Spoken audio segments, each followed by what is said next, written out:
10 to 11 on a Sunday night. Nothing like forgetting another one. What do we call this? We call it consistency. Oh, showing up right at the 11th hour.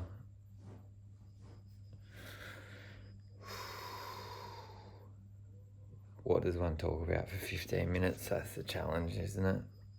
11 o'clock. Pretty tired, that's a given. Went to the dunes today. Went 4 being at Redhead Dunes. That was good fun. It's funny how you can... There's these things on your doorstep that you know about, but you never experience them. I've run at the dunes before, but never been full driving there. It's good. It's good to... Sometimes I think we travel very far and wide to experience things that are often right on our doorstep. I flew my drone, my DJI, the Mini 3. One of the best drones you can buy for my money. And I haven't flown it in like 3 weeks. Been flying the FPV stuff mainly, which is, anyone who knows that the DJI drone is a lot different to a FPV. So I've been flying FPV and then shot some footage just of the car that we were in on the beach, and the Mini had been sitting in my car for like 3 weeks without being flown, so the batteries had put themselves back in balance mode as they do. And then, so that was one thing. They were like, 2 of the batteries were on like 50%, one was on 3/4, but still flew it. I got it out and probably been half my ego. I was like, I'll hand launch it, not off the sand, even though we were stopped. And got the motors to spin up, went for the hand launch, and it just ended up, I just pretty much dropped it into the sand. Would have made for a great drone fail video anyway. But then I took it off from the sand on the flat and we started driving and realised that I'd say the gimbal motor got sand in it, so the gimbal wasn't pivoting while the drone was flying sideways, so unfortunately the footage is on an angle and it's a little bit glitchy where the gimbal was trying to self-level itself, but the sand must have been blocking it. Poor little motors in the Mini. I definitely have to vouch for the Minis. They're incredible. I had a Mini 2 before the 3, and the 2, I definitely pushed it to its limits. I flew it in some wind that was like way beyond its capability. When you're getting wind warning at like takeoff, and anyway, it survived that. And then the other big test was when I was in the States. I flew it at this waterfall and it was like so humid. I didn't get close to the water, but when I got it back after flying around and getting some really good photos and videos and that, the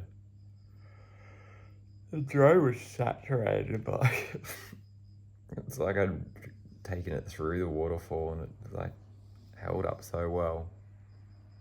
But I ended up buying a Mini 3 because that one may or may not have got confiscated at Burning Man, which is pretty funny in itself. I think it's long story short, I read earlier that you couldn't take drones, and then change of circumstances ended up taking all my stuff down there and just forgot about the rule with drones. So the honesty within myself, I ended up telling them that I had a drone, so that, and me with the expectation that they would give it back at the end.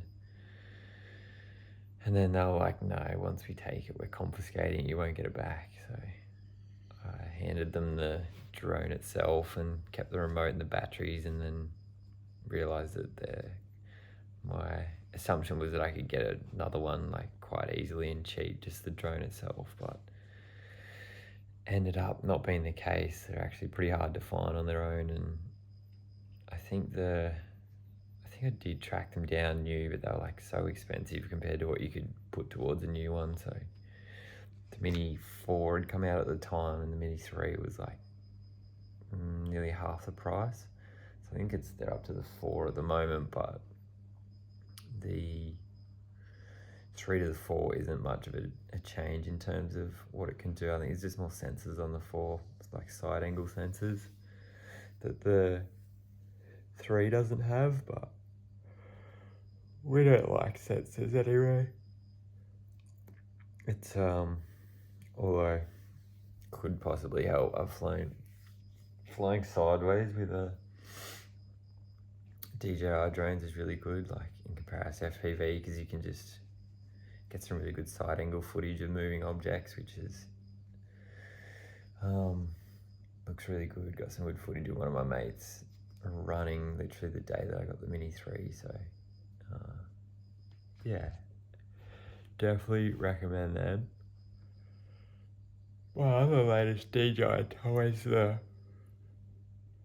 I got a Rode RS4, which is a gimbal for a full-size camera, commercial grade, so putting time into getting to know that, the gimbal, that is. I've got a lot of DJI products now. Still using the, what are they called? The Osmo is a good little gimbal for the phone. I thoroughly enjoy that thing. It's good for even like yesterday when I was with some friends, we were away, and I just sat it on the table, and you can, the setup of it's really quick, so it just is a good like third person when you want some photos for events and stuff like that.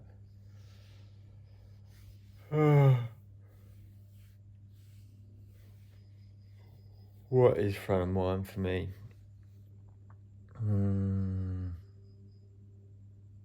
Processing guilt at the moment.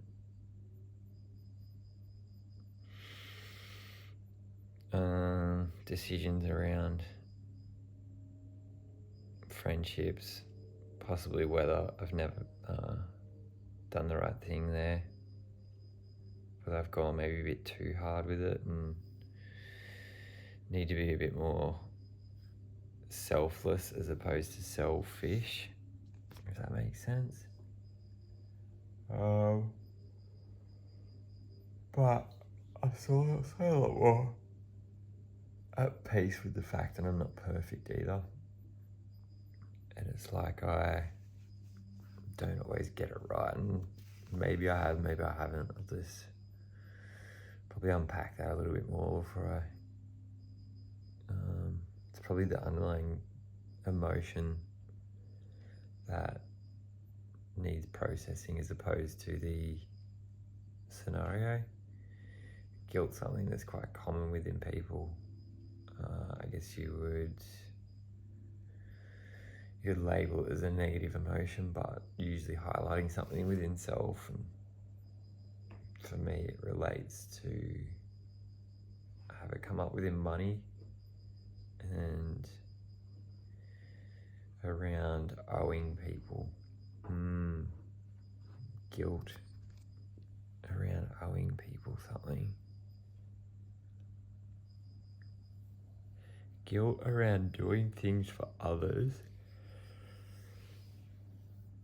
to satisfy them but not me.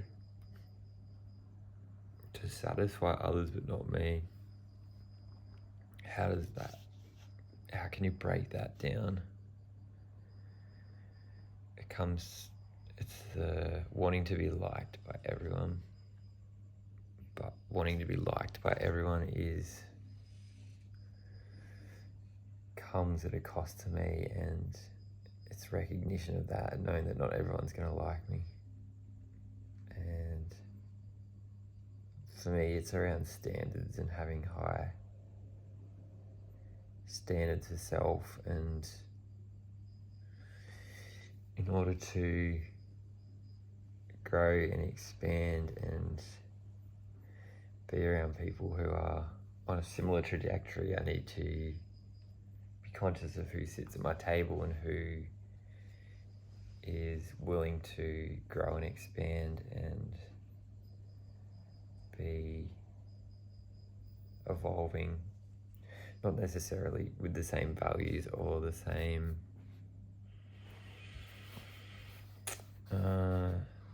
standards, but a similar trajectory. I think it comes to the fact of connection and the importance of that, but drifting away from certain people means that I have less connection. I see when I'm drawn more to social media and how that is a direct indicator of how I'm desiring that connection piece in my life, and then I try and go deeper into that, and that's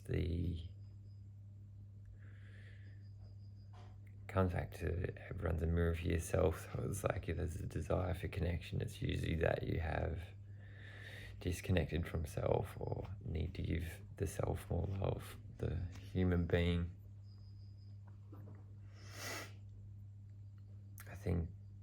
I believe it's the heart of many of our desires for a fulfillment within that we search externally for, when in fact it's all within here. 2 minutes. Today I'm grateful for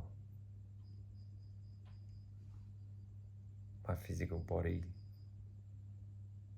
my commitment to self, my continual showing up for self, my unwavering determination, my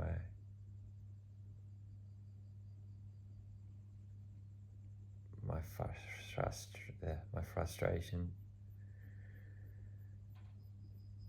my pain, my challenges. I'm grateful for my challenges. The challenges that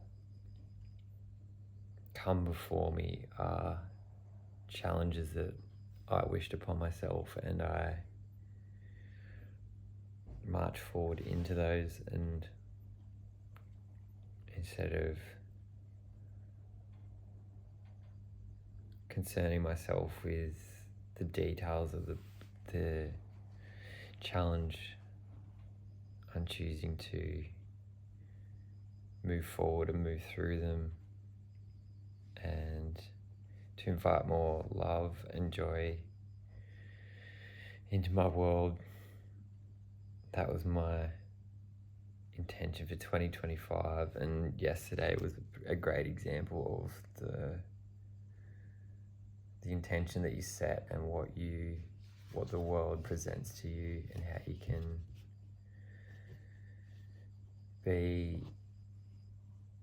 enter that arena, and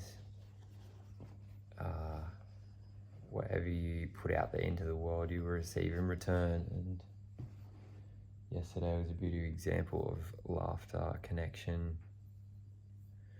joy, abundance, lots of love. It's a long weekend. We bloody love a long weekend. It means we don't have to go to work on a Monday. It means we can have smoko at home. Although we miss having smoko with the boys, sipping back on some monsters, having a yarn, having a pie, going to work,